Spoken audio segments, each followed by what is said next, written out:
എല്ലാ കൂട്ടുകാർക്കും ശുഭദിനം നേർന്നുകൊണ്ട് നമുക്ക് കിരണിന്റെയും കല്യാണിയുടെയും അടുത്ത ആഴ്ചയിൽ നല്ലൊരു പ്രൊമോ വിശേഷം കേട്ടാലോ. അതിനു മുമ്പായിട്ട് ആദ്യമായി കാണുന്നവരുണ്ടെങ്കിൽ ചാനൽ ഇഷ്ടപ്പെട്ട ഒന്ന് സബ്സ്ക്രൈബ് ചെയ്യാൻ മറക്കരുത്. വീഡിയോ ഇഷ്ടപ്പെടുവാണെങ്കിൽ ലൈക്ക് ചെയ്യാനും കമന്റ് ചെയ്യാനും മറക്കരുത് കേട്ടോ. അപ്പൊ നമുക്ക് നേരെ വിശേഷത്തിലേക്ക് പോയാലോ. അങ്ങനെ കഴിഞ്ഞ ദിവസത്തെ വിശേഷം നമ്മൾ കണ്ടു. ചന്ദ്രസേനെ ആരോ ആക്രമിച്ചെന്ന് പറഞ്ഞു കേട്ട ഉടനെ കിരണും കല്യാണിയും കൂടെ നേരെ ചന്ദ്രസേനെ കാണാനായിട്ട് വരുവാണ്. അങ്ങനെ വന്നു കഴിഞ്ഞപ്പോ രൂപയാണ് ആ കാര്യം പറയണേ. ആരോ ഒരാൾ കയറി ആക്രമിക്കാണ്ട്, പക്ഷെ കൃത്യസമയത്ത് തന്നെ ചന്ദ്രസേനൻ പ്രതിരോധിച്ചുകൊണ്ട് രക്ഷപ്പെട്ടു. അയാൾക്കിട്ട് നല്ലത് കൊടുത്തിട്ടുണ്ട്. കുഴപ്പമൊന്നുമില്ല, പേടിക്കേണ്ട കാര്യമൊന്നുമില്ല മോനെ എന്നൊക്കെ പറഞ്ഞ് ആശ്വസിപ്പിക്കുന്നുണ്ട്. പക്ഷെങ്കിൽ കിരണും കല്യാണിക്കും അത് സഹിക്കാൻ പറ്റുന്ന കാര്യമായിരുന്നില്ല. ആദ്യം തന്നെയാണ് ലക്ഷ്യം വെച്ച്, ഇപ്പൊ അച്ഛന് നേരെ ലക്ഷ്യം വെച്ചിരിക്കുന്നു. അപ്പൊ അതങ്ങനെ വെറുതെ വിടാൻ പറ്റുന്ന കാര്യമല്ലല്ലോ.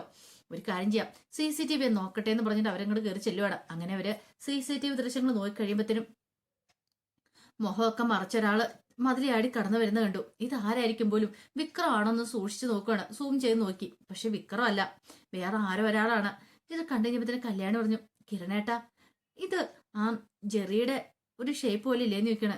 അത് ശരിയാണല്ലോ, ആ ജെറി ജോണിന്റെ ഒരു ഷേപ്പ് പോലെ ഉണ്ടല്ലോ എന്ന് പറയണം. ഒരു പക്ഷെ ഇനിയിപ്പോ വിക്രം അയാളെ വിട്ടതാണോ എന്നൊരു ചിന്ത മനസ്സിലേക്ക് വരുവാണ്. അങ്ങനെയാണ് നമ്മൾ കൂടുതൽ സൂക്ഷിക്കേണ്ടിയിരിക്കുന്നു. പക്ഷെ നമുക്ക് ഉറപ്പിച്ച് പറയാൻ പറ്റില്ല, കാരണം മുഖം അത്ര വ്യക്തമായിട്ട് കാണാൻ പറ്റുന്നുണ്ടായിരുന്നില്ല, മുഖം മറച്ചുകൊണ്ട്. പക്ഷെ രൂപ സാദൃശ്യമൊക്കെ വെച്ച് നോക്കുമ്പോൾ ഏകദേശം അതുപോലെ തന്നെയുണ്ട്.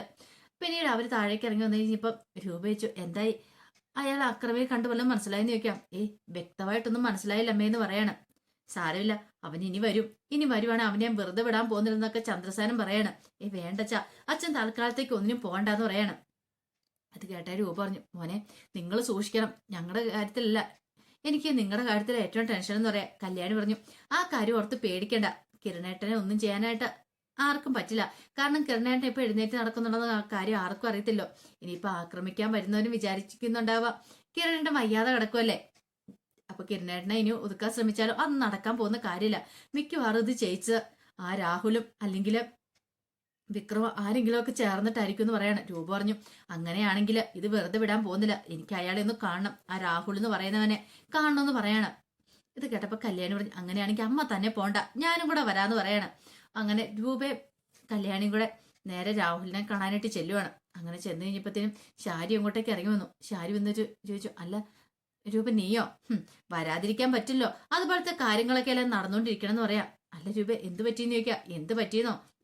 ഞാനൊന്ന് കണ്ടിട്ട് വട്ടെ, ബാക്കി ഞാൻ അപ്പൊ പറയാന്ന് പറഞ്ഞിട്ട് നേരെ അകത്തേക്ക് കയറി ചെല്ലുവാണ്.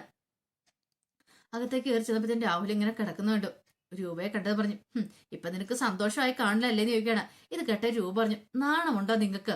ഒരു കാര്യം ഞാൻ പറഞ്ഞേക്കാം, നിങ്ങൾ കളിച്ച കളിയുണ്ടല്ലോ, എന്റെ മോനെ ആ വിധമാക്കിയിട്ടു. അതും പോരാഞ്ഞിട്ട് ഇപ്പൊ എന്റെ ഭർത്താവിനെ നേരെ തിരിഞ്ഞിരിക്കുകയല്ലേ. എന്റെ ഭർത്താവിന് ഒരു പോറല് പോലും സംഭവിച്ചിട്ട് നിങ്ങളെ വെറുതെ വിടത്തില്ല. 10-25 വർഷക്കാലം നിങ്ങൾ ദ്രോഹിച്ച, അതും പോരാഞ്ഞിട്ട് വീണ്ടും എന്നെ ഭർത്താവിനെ ഇല്ലാതാക്കാൻ വന്നോണ്ടല്ലോ, നിങ്ങളെ കൊന്നു കുഴിച്ചു മൂടത്തുള്ളൂ. ഇനി രൂപയായിരിക്കും കളത്തിലിറങ്ങി കളിക്കാനായിട്ട് പോണേ എന്ന് പറയാണ്. രൂപ, നീ എന്തറിഞ്ഞിട്ടാ? ഞാൻ ആരും ഒന്നും ചെയ്തിട്ടില്ലെന്ന് പറയാം. വെറുതെ കള്ളത്തരം പറയണ്ട. വെറുതെ അല്ല നിങ്ങളെ ബഗാസുണ്ടെന്ന് വിളിക്കുന്നേ, നിങ്ങൾ അത്രയ്ക്ക് ദുഷ്ടനാ. പണത്തിന് വേണ്ടി നിങ്ങൾ എന്തും ചെയ്യുമെന്ന് പറയണം. അപ്പോഴേക്കും ശാരി സരയും കൂടെ വന്നു. സരയ പറഞ്ഞു, അല്ല ആന്റി എന്തൊക്കെയാ പറയണേ, ഞങ്ങൾ ആരും ഒന്നും ചെയ്തിട്ടില്ലെന്ന് പറയാം. നീ ഒരക്ഷരം പോലും മിണ്ടി പോയേക്കരുത്. നീ ചെയ്തു കൂട്ടുന്നത് എന്താന്നൊക്കെ എനിക്ക് നന്നായിട്ടറിയാം, അറിയാലോ. ഇത് കേട്ടപ്പോ രാഹുൽ പറഞ്ഞു, രൂപ നീ വെറുതെ അനാവശ്യം പറയലെന്ന് പറയണ. അനാവശ്യം പറഞ്ഞോ? എന്റെ മോനെ ആ വിധമാക്കിയിട്ട് ഞാൻ സഹിച്ചെന്നാണ് നിങ്ങൾ വിചാരിച്ചോണ്ടിരിക്കുന്നത്. ഇനി എന്തേലും സംഭവിച്ചിട്ടുണ്ടെങ്കിൽ തല കഴുത്ത് കാണുമല്ല. ഈ രൂപയുടെ തനി സ്വരൂപം നീയൊക്കെ അറിയാൻ പോകുന്നുള്ളൂ എന്നൊക്കെ പറഞ്ഞിട്ട് വെല്ലുവിളിക്കുകയാണ്. ആ സമയത്ത് രാഹുലിന് എന്ത് ചെയ്യണം നടത്തില്ല. പിന്നീട് കല്യാണി രാഹുലിന്റെ അടുത്തേക്ക് എന്നിട്ട് പറഞ്ഞു, ദേ മര്യാദയാണ് മര്യാദ, അല്ല നിങ്ങളുടെ ഉണ്ടല്ലോ, നിങ്ങളുടെ ബാക്കി ശരീരം കൂടെ ഞങ്ങൾ അങ്ങോട്ട് ഓടിച്ചു വിടുമെന്ന് പറയാണ്. ഇപ്പൊ ഈ തളർന്ന് കിടക്കുന്നുണ്ടല്ലോ, ഈ തളർന്ന് കിടക്കുന്ന ശരീരം ഇനി തളർന്ന് കിടക്കില്ല എന്ന് പറയാണ്. നിങ്ങൾ നേരെ മുകളിലേക്ക് പോകത്തുള്ളൂ എന്ന് പറയാണ്. അങ്ങനെയൊക്കെ പറഞ്ഞ് ഭീഷണിപ്പെടുത്തി കഴിയുമ്പോൾ സരയ പറഞ്ഞു, എടി വീട്ടിൽ കയറുമോ നീ ഇതൊക്കെ പറയണോ എന്നൊക്കെ ചോദിച്ചുകൊണ്ട് സരയോ കല്യാണിട്ട് ദേഷ്യപ്പെടുകയാണ്. കല്യാണി സഹിക്കാൻ പറ്റുന്ന കാര്യമാണോ? കല്യാണി പറഞ്ഞു, നിനക്ക് കിട്ടിയതൊന്നും പോരല്ലേ, നിനക്കിനി കിട്ടാൻ പോകുന്നോളടി, നിനക്കുള്ള ശിക്ഷ പുറകെ വരുന്നുണ്ട്, അതിപ്പം ഞാൻ തരുന്നില്ല, നീ കാത്തിരുന്ന് കണ്ടോ എന്നൊക്കെ പറഞ്ഞിട്ട് അങ്ങോട്ട് രൂപയുടെ കൈ പിടിച്ചിട്ട് പറഞ്ഞു, ബാമേ പോകാന്ന് പറയാണ്. അങ്ങനെ രൂപയും കല്യാണിയും കൂടെ ഇറങ്ങിക്കഴിഞ്ഞപ്പോഴത്തേനും ശാരി പറഞ്ഞു, ഇനി എന്തൊക്കെ സംഭവിക്കും എന്റെ ഭഗവാനെ. പിന്നീട് രാഹുലിന്റെ അടുത്ത് എന്നിട്ട് പറഞ്ഞു, അല്ല ആ ചന്ദ്രസേനെ ഇല്ലാതാക്കാൻ നിങ്ങൾ വല്ല കൊട്ടേഷൻ കൊടുത്തിട്ടുണ്ടായിരുന്നു ചോദിക്കാം. എടി തളർന്ന് കിടക്കുന്ന ഇവിടെ ഞാൻ എന്ത് കൊട്ടേഷൻ കൊടുക്കാനടി? അയാൾക്കിട്ട് വേറെ ആരും വരുന്നത് പണി കൊടുത്തിട്ടുണ്ട്, നല്ല കാര്യമാ, സന്തോഷം ഒരു കാര്യമല്ലേന്ന് ചോദിക്കും.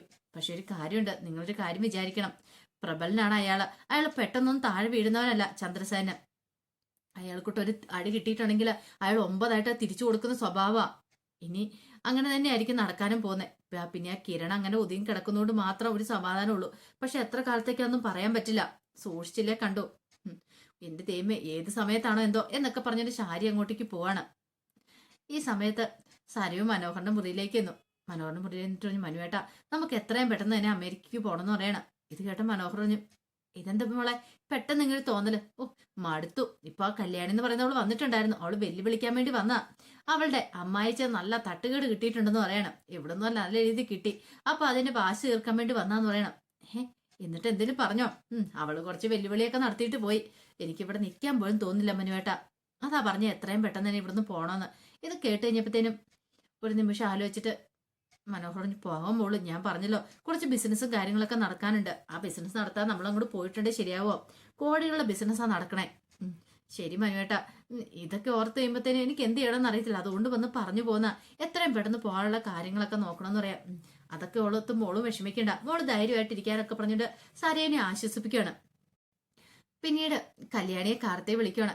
കാർത്തയെ വിളിച്ചിട്ട്, അതെ എനിക്കൊരു ഷോപ്പിംഗ് ഉണ്ട്, കട വരെ വരുവാന്നൊക്കെ ചോദിക്കുകയാണ്. ഇത് കേട്ട് കഴിഞ്ഞപ്പം കല്യാണി പറഞ്ഞു, അതെന്താ കാർത്തേച്ചി, ഞാൻ വരാമല്ലോ എന്നൊക്കെ പറയണം. അങ്ങനെ അവർ രണ്ടുപേരും കൂടെ ഷോപ്പിംഗ് മാളിലേക്ക് പോവാണ്. അങ്ങനെ അവിടെ ചെന്ന് ഇങ്ങനെ ഒരു ഡ്രസ്സൊക്കെ എടുത്ത് സെലക്ട് ചെയ്തുകൊണ്ടിരിക്കുന്ന സമയത്താണ് കാർത്തി ആ കാഴ്ച കാണുന്നത്.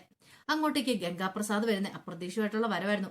പെട്ടെന്ന് കാർത്തിക് കല്യാണിയെ തോണ്ടിയിട്ട് പറഞ്ഞു, ദേ അവൻ വന്നിട്ടുണ്ടെന്ന് പറയണം. ഇവിടെ ആര്? ആ ഗംഗാപ്രസാദ് വന്നിട്ടുണ്ടെന്ന് പറയാം. അപ്പൊ ഈ ഗംഗാപ്രസാദും ജെറിജോടും ഒന്നാന്നുള്ള കാര്യം കല്യാണിക്കൊന്നും അറിയത്തില്ലോ. ഈ സമയം കല്യാണി പറഞ്ഞു, അങ്ങനെയാണെങ്കിൽ അവനെ വെറുതെ വിടല്ലോ. ഒരു തവണ അവൻ നമ്മുടെ ഇന്ന് രക്ഷപ്പെട്ടു പോയതാ. ഇത്തവണ അവന് ഒരു കാരണവശാലും രക്ഷപ്പെടലെന്ന് പറയണം.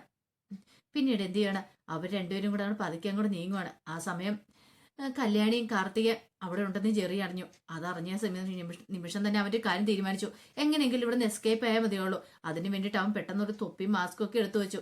പക്ഷെ എന്ത് ചെയ്യാനാ, മുമ്പ് അവനൊന്നും അവിടുന്ന് പറ്റിച്ചിട്ട് കളഞ്ഞ ഇത്തവണ അങ്ങനെ രക്ഷപ്പെട്ടില്ല. അവിടുത്തെ സ്റ്റാഫുകളെല്ലാം കൂടി ചേർന്നിട്ട് അവനെ പിടികൂടുവാണ്. അവനെ പിടികൂട്ടി പഞ്ഞി കിട്ടു. അവസാനം അവന്റെ മുഖത്തെ മാസ്കും തൊപ്പിയൊക്കെ കൂടെ മാറ്റി കഴിയുമ്പത്തേനും കല്യാണി ഞെട്ടി. ഇത് ജെറി ജോൺ അല്ലേന്നൊരു ഇത്. പെട്ടെന്ന് കല്യാണിന്റെ നോട്ടം മട്ടും കണ്ടതിന് കാർത്തിച്ച്, എന്താ ഇത്? അവനാ ജെറി. എടാ നീയായിരുന്നല്ലേ? നീയായിരുന്നു ഗംഗാപ്രസാദ് അല്ലേന്ന് ചോദിക്കുകയാണ്. കല്യാണി അവന്റെ തലങ്ങും വെള്ളം കർണത്തൊക്കെ തല്ലുവാണ്. ആ സമയത്ത് അവിടുത്തെ സ്റ്റാഫുകൾ അവനെ പിടികൂടി തല്ലി ചതയ്ക്കുമ്പോഴത്തേനും അവൻ അവിടുന്ന് രക്ഷപ്പെട്ട് ഓടുവാണ്. ഈ സമയം കാർത്തിക്കൊന്നും മനസ്സിലായില്ല. കാർത്തിക്, എന്താ കല്യാണി, നിനക്ക് ഇവനെ അറിയാവോന്ന് ചോദിക്കുക. ഈ ഗംഗാപ്രസാദ് എന്ന് പറയുന്നവനെ അറിയാവോന്നോ? ഇവനാണ് വീട്ടില് ജെറി ജോൺ ആയിട്ട് വന്നേന്ന് പറയണേ. ജെറി ജോണാ? അതെ, ഇവനാണ് കിരണേട്ടൻ രക്ഷിക്കാനെന്ന് പറഞ്ഞെന്ന് പറയണം. ഇത് കേട്ടൻ കാർത്തി പറഞ്ഞു, അങ്ങനെയാണ് ഇത് ട്രാപ്പാണല്ലോ കല്യാണി. അങ്ങനെയാണെങ്കിൽ കിരണിനെ കൊല്ലാനായിട്ട് ശ്രമിച്ച മിക്കവാറും വേറെ ആരും ആയിരിക്കില്ല, രാഹുലിന്റെ ഗുണ്ടാളായിരിക്കില്ല. അങ്ങനെയാണെങ്കിൽ ഇത് ഇവനായിരിക്കും ചെയ്തിട്ടുണ്ടായിരിക്കുക. ഗംഗാപ്രസാദ് ഇവനെ കുറിച്ച് അറിയത്തില്ലാഞ്ഞിട്ടാന്ന് പറയണം. കല്യാണി പറഞ്ഞ്, എത്രയും പെട്ടെന്ന് കിരണേട്ടനെ അറിയിക്കണം, അപകടമാണ്. കാരണം കിരണേട്ടനെ ഇല്ലാതാക്കാൻ പോലും മടിക്കാത്തവനാണ് ഇവനെന്ന് പറയണം. പിന്നീട് കാർത്തിയും കല്യാണിയും കൂടെ വീട്ടിലേക്ക് വരുവാണ്.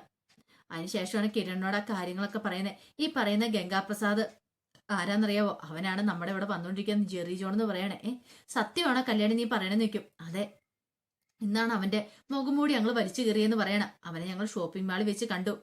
അവനെ പിടികൂടിയതാ, പക്ഷെ അവന് കടന്നു കളഞ്ഞെന്ന് പറയണം. ഇത് കേട്ടപ്പോ കിരൺ പറഞ്ഞു, അങ്ങനെയാണ് അവന് വെറുതെ വിട്ടുകൂടാ, അവനായിരിക്കും എനിക്കിട്ട് പണി തന്നെ. അപ്പം നമ്മൾ കാർത്തിയേച്ചനെ സഹായിക്കുന്നതിന്റെ പേരിൽ അവൻ നമുക്കിട്ട് പണി തരാൻ വന്നാന്ന് പറയണം.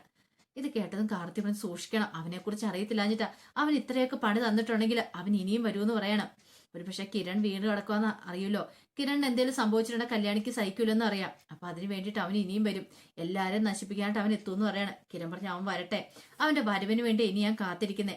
എന്നെ പറ്റിച്ച് ഇത്ര ഇതായി നടന്നല്ലേ അവനെ ഞാൻ വെറുതെ വിടുമെന്ന് തോന്നുന്നുണ്ടോ എന്നൊക്കെ ചോദിക്കുവാണ്.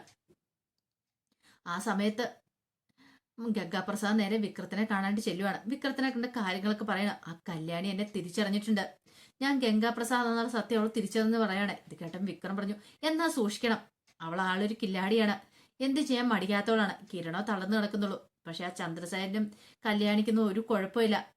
ദേ ഗംഗ, നീ കുറച്ചു ദിവസം എങ്ങോട്ടെങ്കിലും മാറിയിരിക്കുന്നത് നല്ലതെന്ന് പറയണം. മാറിയിരിക്കാനോ? ഞാൻ എങ്ങോട്ട് മാറിയിരിക്കാനാ? ഞാൻ ഒരിടത്തേക്ക് മാറിയിരിക്കാനൊന്നും പോകുന്നില്ല. എനിക്കറിയാം എന്ത് ചെയ്യണമെന്ന്. ഒരു കാരണവശാലും ഒന്നിനെയും വെറുതെ വിടാൻ പോകുന്നില്ല. എനിക്ക് ആ സ്വത്തുക്കള് തട്ടിയെടുക്കുന്നതിന് മുമ്പ് തന്നെ കിരണിന്റെ കല്യാണിയുടെ കാര്യത്തിലേക്ക് ഒരു തീരുമാനം ഉണ്ടാക്കണമെന്ന് പറയണം. വിക്രം പറഞ്ഞു, അതെ, അപകടകരമായ കളി കളിക്കുന്നതിന് മുമ്പ് 2 വട്ടം ആലോചിച്ചിട്ട് വേണമെന്ന് പറയണം. പിന്നെ എന്ത് സപ്പോർട്ട് വേണം എന്നോട് പറഞ്ഞാൽ മതി, എന്നെ കൊണ്ട് പറ്റുന്ന സപ്പോർട്ടൊക്കെ ഞാൻ ചെയ്തു തരാമെന്ന് വിക്രം പറയാണ്. ആ സമയത്ത് മനോഹർ ഭയങ്കര സന്തോഷത്തിലാണ്. കാരണം ഇനിയിപ്പോൾ അധിക ദിവസങ്ങളില്ല കല്യാണത്തിനായിട്ട്. അങ്ങനെയാണെങ്കിൽ കല്യാണം കഴിച്ച് സുഖമായിട്ട് അവളെയും കൊണ്ട് വേറെ എങ്ങോട്ടെങ്കിലും പോയി മാറി താമസിക്കണം. ഈ സരയു എന്ന് പറയുന്ന പിശാചിന്റെ പിടിയിൽ നിന്ന് എങ്ങനെയും രക്ഷപ്പെടണം. അങ്ങനെ എന്ത് ചെയ്യണം, വന്ദനയെ വിളിച്ച് പാർക്കിലേക്ക് വരാൻ പറയണം. അങ്ങനെ വന്ദന പാർക്കിലേക്ക് വന്നു. വന്ദനയായിട്ട് സംസാരിച്ചിരിക്കുന്ന സമയത്ത് മനോഹർ പറഞ്ഞു, ഇനി അധികം നാളൊന്നുമില്ല നമ്മുടെ കല്യാണത്തിന് വേണ്ടിട്ട്. കല്യാണം കഴിഞ്ഞ് കഴിഞ്ഞാൽ പിന്നെ നമുക്ക് ദുബായിക്ക് തന്നെ പോകാന്ന് പറയണം. ഇത് കേട്ടപ്പം വരും പറഞ്ഞു, അത് വേണ്ട, എനിക്ക് ഇവിടെ നിൽക്കുന്ന ഇഷ്ടം, എനിക്ക് അങ്ങോട്ടൊന്നും പോകാൻ താല്പര്യമില്ലെന്ന് പറയാം. മോളു അതല്ല, മോളിന് ഇവിടെ ഇഷ്ടമാണെന്ന് എനിക്കറിയാം, പക്ഷെങ്കിൽ ഇതിന് ബിസിനസ്സും കാര്യങ്ങളൊക്കെ അല്ല അവിടെയല്ലേ, നോക്കാം, നമുക്ക് അവിടെ ഇവിടെയായിട്ടൊക്കെ നിൽക്കാം എന്നൊക്കെ പറയണം. അങ്ങനെ അവർ സംസാരിച്ചുകൊണ്ടിരിക്കുന്ന സമയത്താണ് അങ്ങോട്ടേക്ക് കല്യാണിയും ജുബാനയും നിഷയൊക്കെ വരുന്നത്. ഒരു നിമിഷം അവരെല്ലാവരും കൂടെ വരുന്നുണ്ടെങ്കിൽ മനോഹർ ഞെട്ടിപ്പോയി. മനോഹറും ദൈവമേ, എൻ്റെ മുറപ്പെണ്ണുങ്ങളെല്ലാം കൂടെ വരുന്നുണ്ടല്ലോ എന്ന് പറയാണ്. ഇത് കേട്ടത് ഒന്നും അറിയത്തില്ലാത്ത മട്ടി വരുന്നു ചോദിച്ചു, അല്ല പ്രശ്നമാകുമോന്നോ, നമ്മൾ രണ്ടുപേരും ഒരുമിച്ച് ഇവിടെ ഇങ്ങനെ ഇരിക്കുന്ന കണ്ടിട്ടുണ്ട് പ്രശ്നമാകുമെന്ന് പറയണം. പക്ഷേ എങ്കിൽ അങ്ങനെ പറഞ്ഞു തീരുന്നതിന് മുമ്പ് കല്യാണി അവരെല്ലാം കൂടെ അങ്ങോട്ട് എത്തിക്കഴിഞ്ഞു. പെട്ടെന്ന് മനോഹറിന് എന്ത് ചെയ്യണമെന്ന് അറിയത്തില്ല. മനോഹർ വല്ലാത്തൊരു ബുദ്ധിമുട്ടിലായിപ്പോയി. എണീറ്റ് ഓടാനും പറ്റില്ല, നിൽക്കാനും പറ്റാത്തൊരവസ്ഥയിൽ മനോഹർ പെട്ടുപോവാണ്. അപ്പൊ അതിന്റെ വിശേഷങ്ങളൊക്കെയാണ് കാണാൻ പോകുന്നത്. ഇനി അധികം വൈകാതെ തന്നെ ഗംഗാപ്രസാദും വിക്രവും ഒക്കെ ആ സത്യം തിരിച്ചറിയാൻ പോവാണ്. കാരണം കിരണിനൊന്നും പറ്റിയിട്ടില്ല, അവൻ പൂർവാധിക ശക്തിയോടെ തിരികെ വന്നിരിക്കുന്നതാണ്. ഇനി കിരണിനെ ആക്രമിക്കാനായിട്ട് ഗംഗാപ്രസാദ് വരുന്നുണ്ട്. ആ സമയത്താണ് കിരണ് ഗംഗാപ്രസാദിനിട്ട് എടുത്തിട്ട് അടിക്കുന്നത്. അങ്ങനെ അടി കിട്ടിക്കഴിയുമ്പത്തിനും മനസ്സിലാവും ഇവൻ നിസ്സാരകാരനല്ല, ഇത്രയും കാലം ഇവന് അഭിനയിക്കുമായിരുന്നു, ഇവനൊരു കുഴപ്പമില്ലെന്നുള്ള കാര്യം. അങ്ങനെ അവസാനം ഗംഗാപ്രസാദിനെ ഒരു പരുവാക്കി പഞ്ഞിക്കിടുന്നുണ്ട് കിരണ്. അപ്പൊ അതിന്റെ വിശേഷങ്ങളൊക്കെയാണ് കാണാൻ പോകുന്നത്. ആ വിശേഷങ്ങൾക്കായി നമുക്ക് എല്ലാവർക്കും കാത്തിരിക്കാട്ടോ. ഒരിക്കൽ കൂടി എല്ലാവർക്കും ശുഭദിനം നേർന്നുകൊണ്ട് നിർത്തുന്നു. നന്ദി.